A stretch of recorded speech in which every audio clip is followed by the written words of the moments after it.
Hi friends, வரகரிசி பொங்கல் எப்படி செய்யுதுன்னு நம்ம இப்போ பார்க்கலாம். வரகரிசி 2½ கிளாஸ் எடுத்திருக்கேன். பாசிப்பருப்பு 1½ கிளாஸ் எடுத்திருக்கேன். மொத்தமாக 4 கிளாஸ் எடுத்திருக்கேன். இல்லை 4 பேர் நம்ம சாப்பிட்லாம். இது ரெண்டையும் நல்லா கழுவிட்டு ஒரு 15 மினிட்ஸ் தண்ணியில் ஊற வைங்க.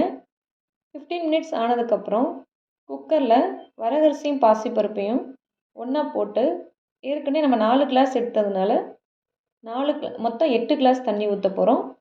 நீங்கள் எத்தனை கிளாஸ் எடுக்கிறீங்களோ அதுக்கேற்ற மாதிரி டபுளாக தண்ணி ஊற்றிக்கோங்க. அது கூட ஒரு அரை கிளாஸ் எக்ஸ்ட்ராவாக ஊற்றிக்கலாம். இப்போது இதை தேவையான அளவு உப்பு போட்டு ஒரு 4 விசில் வர வரைக்கும் வேக வச்சிங்கன்னா இந்த மாதிரி நல்லா குழஞ்சி வெந்துடும்.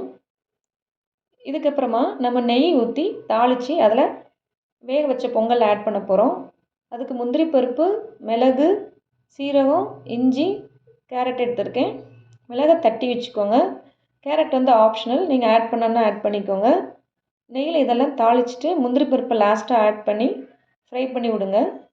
இது கூட நீங்கள் கருவேப்பிலை ஆட் பண்ணிங்கன்னா இன்னும் டேஸ்டியாக இருக்கும். என்னால் ஆட் பண்ண முடியல. இப்போது இது தாளிச்சிட்டு வேக வச்ச பொங்கல் ஆட் பண்ணிங்கன்னா கிளறி விடணும். நல்லா கிளறி விட்டிங்கன்னா அது மாதிரி சூப்பராக வரகரிசி பொங்கல் ரெடி ஆகிடும்.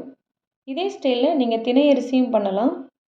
இந்த பொங்கல் கூட நம்ம சாம்பார் சட்னி வச்சு சாப்பிடும்போது நம்ம நார்மல் பச்சரிசி பொங்கல் சாப்பிட்ற மாதிரியே இருக்கும். இந்த பொங்கல் நம்ம பச்சரிசியை விட இன்னும் ஹெல்த்தி.